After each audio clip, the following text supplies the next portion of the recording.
Welcome to Deets and Geets, a pop culture podcast where we give you the pop culture happenings, the deets that pique our interest. And the Geets, the music and lyrics that fill up our weeks. I'm Star Agni. And I'm LRK. In this episode, we run down 3 major March 2019 pop culture happenings, including the Amazon Prime web series Made in Heaven, the latest in the Marvel Cinematic Universe, Captain Marvel, as well as Jordan Peele's next entry into horror, Us.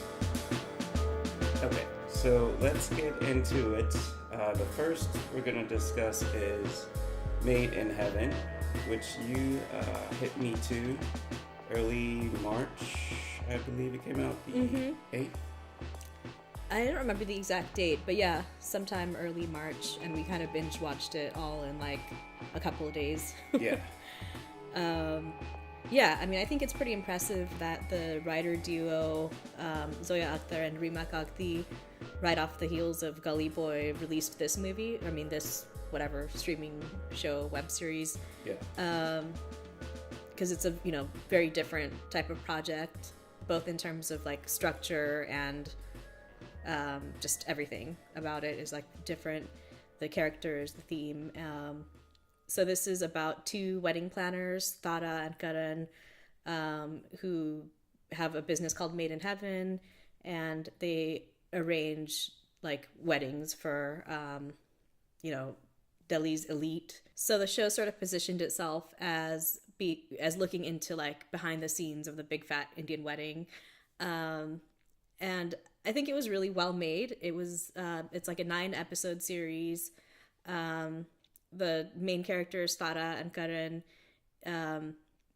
each are, they're both like privileged in many ways or like at least currently living in sort of upper middle class households. But then the show goes into like how each of them, both financially and socially and otherwise, has like, struggles. And it actually makes them sympathetic characters, even though sometimes you're like, who cares about rich people problems? But I think that they've developed them into good, complex characters. Yeah. And then all of the supporting cast is really good too. I enjoyed Jazz, who's supposed to be like from a small town, like working class background, and then she enters this world and works for Made in Heaven, and has some errors she makes along the way and stuff. And then Jim Sarb, who plays Adil, which some of our friends were just like so cringing at him and his character. Yeah. But he does a really good job of bringing out everything that's just so gross about upper middle class Delhiites or whatever, and their like facade of perfection. How they kind of want to show that they're like educated and modern and liberal, but they actually are just like, have such a repressed, narrow-minded, like rigid sort of thinking about where people belong, how they should behave, and how they should know their place and things like that. So yeah, I think the show just is really good and brought out a lot of different issues. Made in Heaven believes the wedding should celebrate the couple. The theme should tell their story. Love, birds, roses and skies, pink and blue. blush and sparkle. This is your wedding. Welcome to the Parivar. Oh my God! I love it. I'm ready. We like this classy style, but people will not understand, no? They will think we're not spending. More gold? Yes! We're in service of the bride. This ladki se shaadi karo. That girl needs to be pure. Pure. Like he. And then the grittiness of the series also, it's sort of not really a hard R rating, but definitely R. I mean, it's not rated, but I would say it's definitely R. Yeah, I mean, I think they did a good job with that, though, because I think in some of the shows, in some of the like Indian web series things that I've seen, including, I can't remember what it's called now. What was the one with Nawazuddin Siddiqui? Sacred Games. Sacred Games. And then also I saw on Prime, give 4 More Shots, Please. So I feel like those were good in their own ways, but also were like just overly excited about the freedom of like no censorship. Like it seemed like they were kind of just like trying too hard in some ways to be like, haha, we don't have to deal with censors now, so we're just gonna like gratuitously throw in some stuff that, I don't know, it doesn't feel totally necessary. Yeah. Whereas I feel like with this, like, it was just well made. It didn't seem like things were put in just for shock value. Like, it seems like they were part of the story, part of the narrative. And so yeah, I appreciated that. One criticism I have of the show is the use of voiceover. Yeah, from mini hipster SRK. Yeah. I didn't really see why a voiceover was necessary, but if you're going to have one, why his character? Exactly, I agree. Like, we didn't have enough background on him. Like, you know, they didn't really develop his character that much, like, to tell us why he should be the one whose perspective, like, we're seeing things from. Yeah, because when the first episode ended and you just hear his voice in this sagacious tone, it's like, wait, what? And then the things that he was saying was kind of like, is that really applicable to the everything that's happening? Yeah. And how does he know? He's only seeing it from just the perspective of, you know, the work that he's doing as the documentarian of, you know, videographer, photographer. He doesn't really know, you know, the main characters, like the struggles they're going through. Right. So he's not even there to Right. the voiceover doesn't make sense. Yeah. Because when he did the first one, I was like, wait, is this kind of like, does this have a Gossip Girl element to it? Is he doing like an expose along with his yeah. like, but then that wasn't the case. So Yeah. that was just kind of weird. You have any criticisms of the show? I think just that one.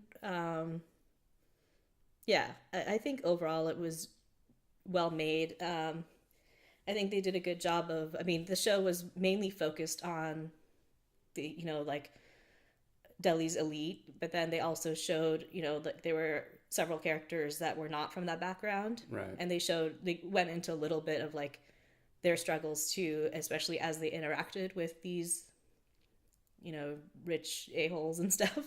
Yeah. But it wasn't about, I mean, it was mainly about the elite. So I feel like there's probably criticisms like, oh, this is only representing a certain type of Indian, but I think that it knows that. Does Zoya Akhtar always do rich people problems? Is she I think veered she's off? known, yeah, I think she had been known and criticized for that earlier because it was like Zindagi Na Milegi Dobara, Dil Dhadakne Do. What else did she make? And then, you know, Gully Boy was obviously different. Yeah. But yeah, I think that she had been criticized before for like rich people problems. Yeah, I just wonder, where will they go now? How will they make it more interesting? Or would you care to see a continuation of the story at this point? I'm not sure. I really enjoyed it, and so I do want to see more, but then I'm not sure if I necessarily want it to be, you know, because I don't know if they should really still have this same business model, because over the course of the show, the characters changed, like their values kind of evolved and their like priorities kind of evolved and stuff. And so I don't know if where it ends, they would even want to keep doing the same type of work. True. So yeah, but I feel like they're good writers and creators, and I feel like they would take it to a good next natural place. So I'd be interested in seeing what happens. All right, so moving into Captain Marvel, I was anticipating this movie because it told the story of the badass character who would undo Thanos' glittery snap, his fabulous jewel-laden golden gauntlet snap, and also the beginning of S.H.I.E.L.D., not S.H.I.E.L.D. Origins, but yeah, I guess S.H.I.E.L.D. Origins and the Avengers Origins. But going into it, I didn't have any idea of who Captain Marvel was, what she should be like from the comics. I didn't know. So people are saying Brie Larson is not a good choice for that role, partly because of just, she's a little bit, you know, awkward, and I think she's funny, but also because of her comments outside of the movie. The sexist trolls talking about how she doesn't want the movie to be seen by a predominantly white male audience. Yeah, I don't understand why someone would be offended by that. Like, why would you be offended by someone being like, I don't want only one type of person seeing this? Yeah. Like, I don't know. People are just stupid. Yeah, they took it as that she didn't want white males at all to watch it. Of course, if you're not like exclusively privileged and prioritized, that means you're like dissed. But okay. Yeah, so what did you think of the movie overall?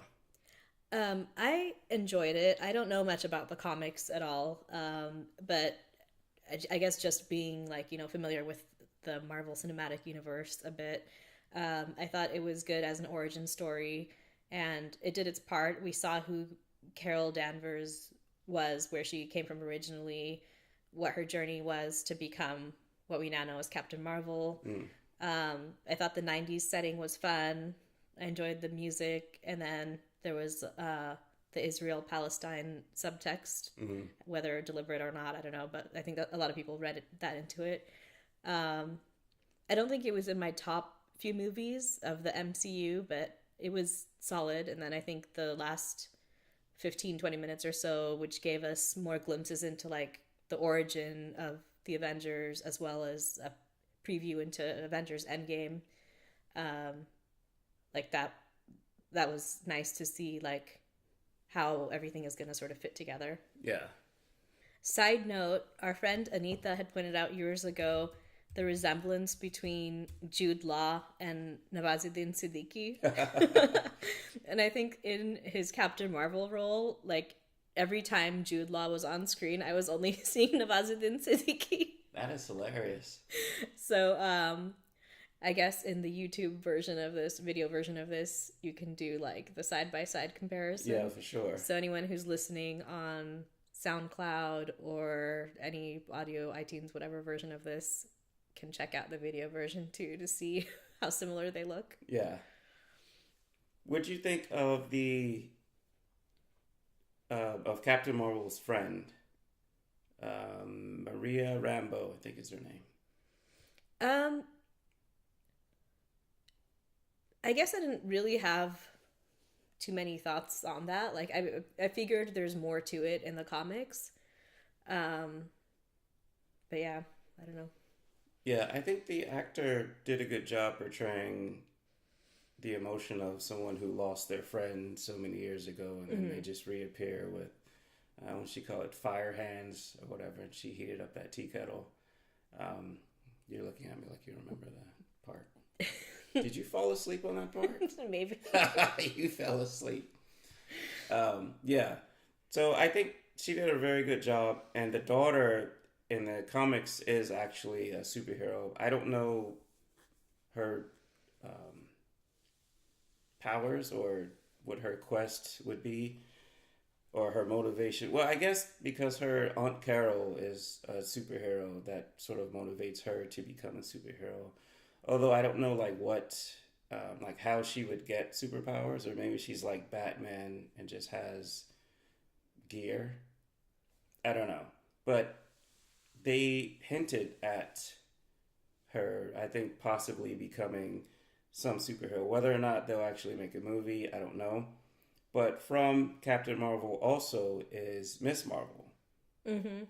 But they didn't seem to give any hint of that character in this movie. At least not that I noticed. Yeah, I didn't see any hint of that either. Okay, so final thoughts? Final thoughts. I'm more excited now for Ew. Final thoughts. I'm more excited now for Avengers Endgame. Same.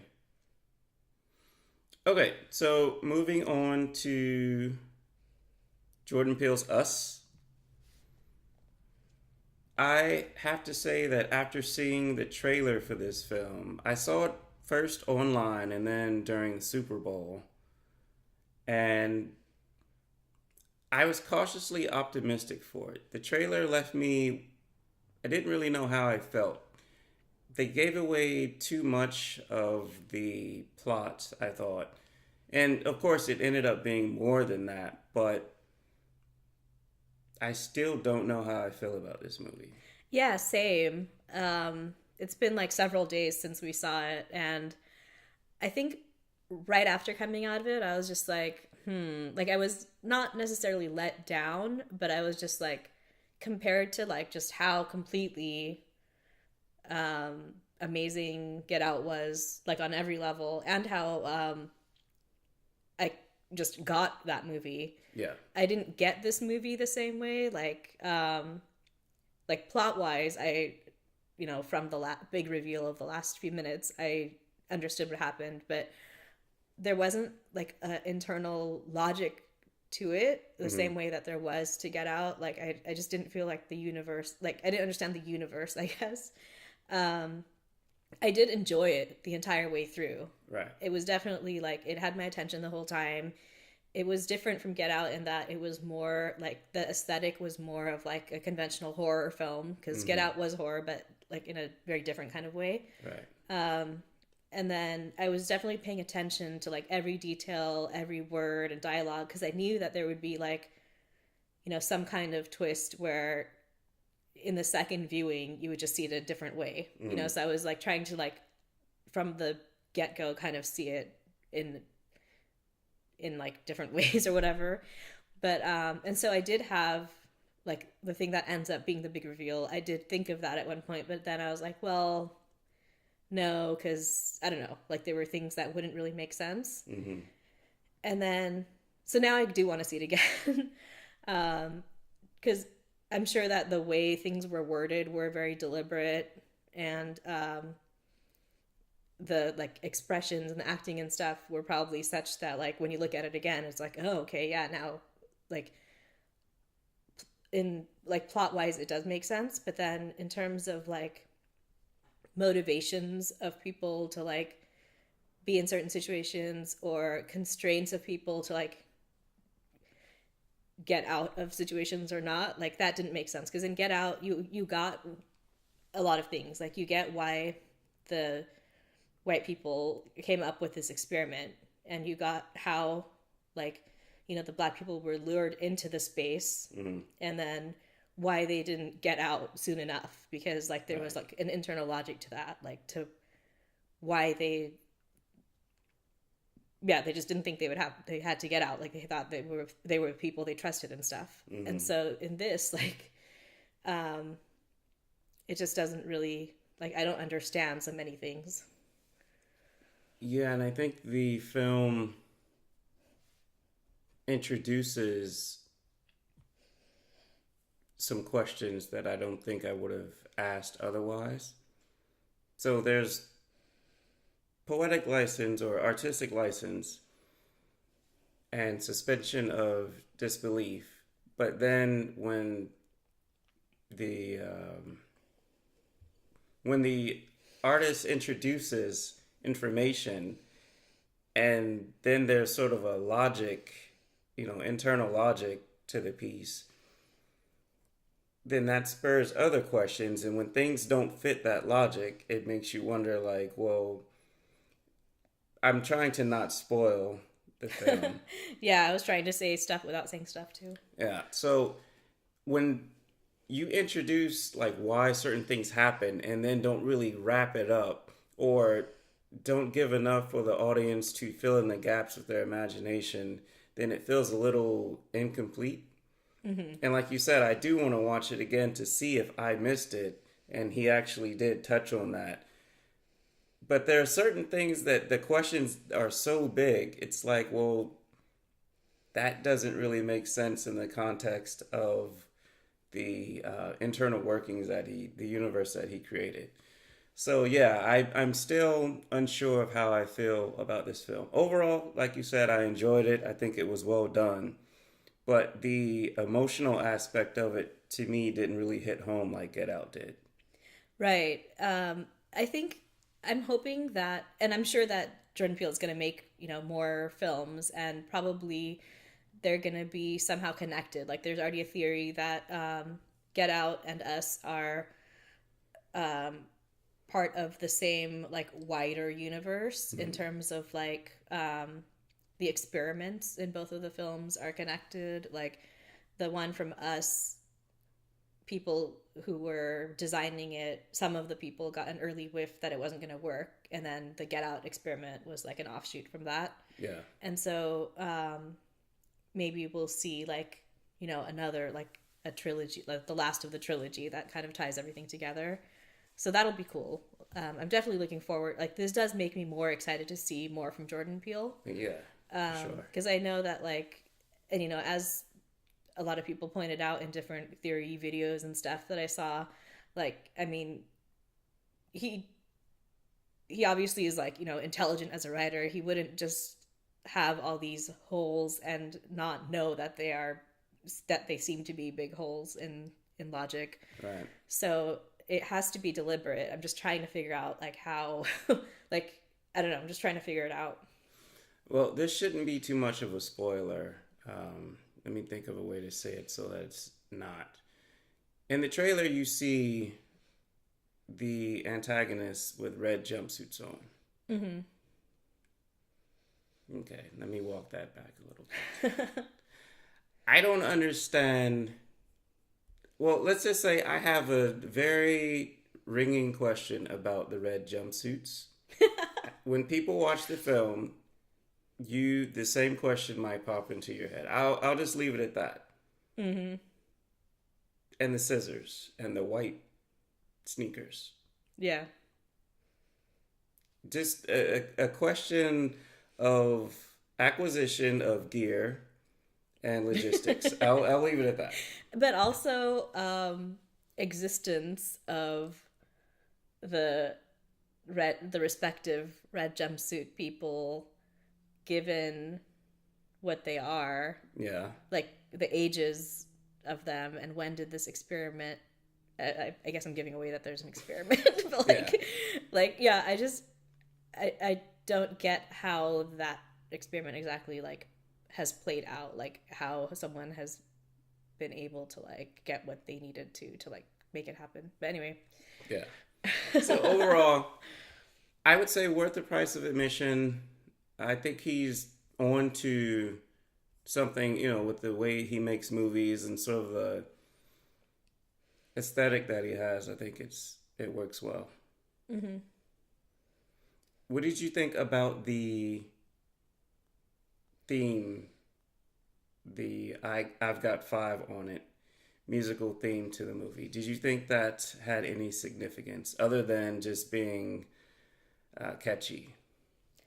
I was trying to figure that out. Like, I don't know if the lyrics necessarily have a significance, but just the creepiness of the chimes and when you slow them down. Yeah, the bass and the chimes and stuff. Yeah, and then I guess a Bay Area, like it's a Bay Area song, and this was like in the Bay Area, Santa Cruz, whatever. Yeah. So yeah, I think all the actors did a really great job of embodying the duality of the respective characters.